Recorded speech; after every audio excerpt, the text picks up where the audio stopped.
specific, Hillel Fromm is the head of the Department of Plant Molecular Biology and Ecology. Good morning, Professor Klafter, the President, and the Dean Moshe Mevarech, distinguished guests, Undersecretary Sherman, and all other students and professors from the university.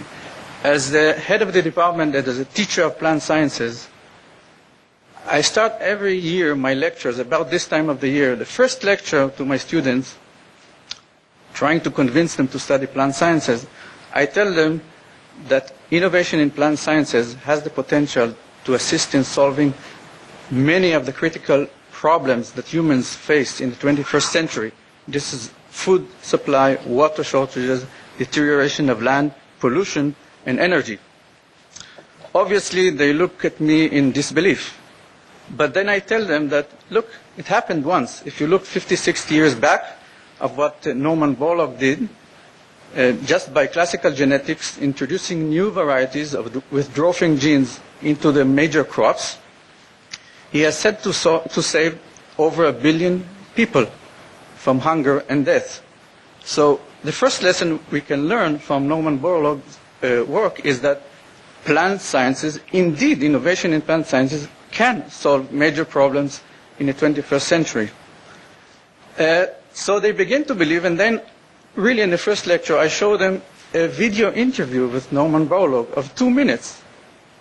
And he is asked there, what are the keys to success of the green revolution that he was responsible for? And he gives 2 reasons. One is scientific innovation, or advances, as he said, which is obvious. And the second is changes in economic policies. That's what he said. And we'll hear about that in this conference, definitely. And he actually looked not only in the germplasm of plants, but also in human beings. And he believed that in order for scientific advances to be implemented, you need to reach the people, to train them. And this goes from farmers to policymakers. And this is what the conference is about. And he actually gave an example in that, and he went all over the world. He spent time in India, in China, talking to the people from the farmers and above in order to actually implement what he believed in. And the third thing that he was active, and this is an interview when he was 91 years old, but still active. He was a great supporter of biotechnology and implementation of biotechnology in agriculture.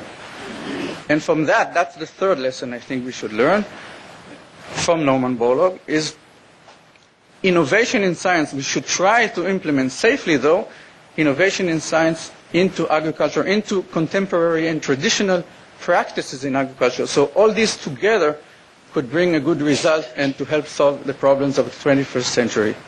So I think this conference, and I want to commend Danny for actually putting this conference together in a very short time.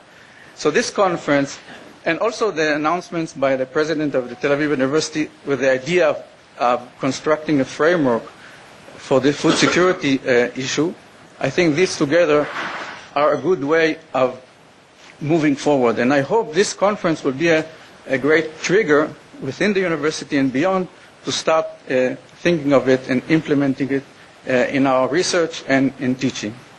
Thank you.